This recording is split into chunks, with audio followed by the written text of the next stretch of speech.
Now that we've seen the hyoid bone and the muscles that hold it in place and move it, we'll move on to look at the tongue.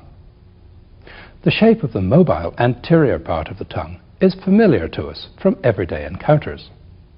What's perhaps surprising is how much of the tongue we don't see from in front. The tongue goes a long way back and a long way down. To understand the overall shape of the tongue, let's look at a specimen that's been divided in the midline. All this is the tongue, right back to here. The tongue consists almost entirely of muscle, covered by specialized mucous membrane.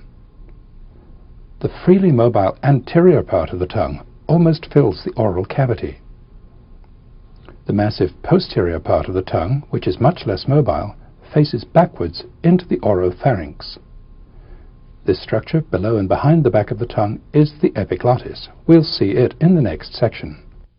To get a look at the intact tongue, we'll look at a specimen consisting of just the tongue, the mandible, and the hyoid bone. Here's the mylohyoid muscle. The body of the hyoid bone is here. Here's the greater horn. We'll look at the outside of the tongue first. The tongue is covered with mucous membrane on top, on the sides, and also here in front on the underside.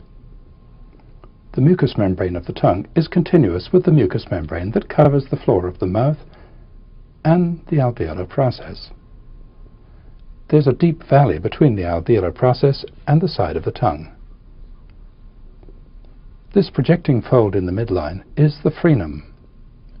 On either side of it, the submandibular ducts open, as we'll see later.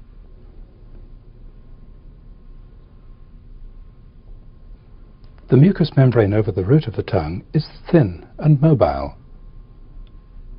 Over the sides and the upper surface, the mucous membrane is thick, firmly attached to the underlying muscle, and covered by projections, called papillae.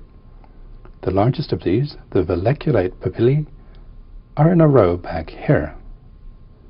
This shallow pit in the midline is the foramen cecum.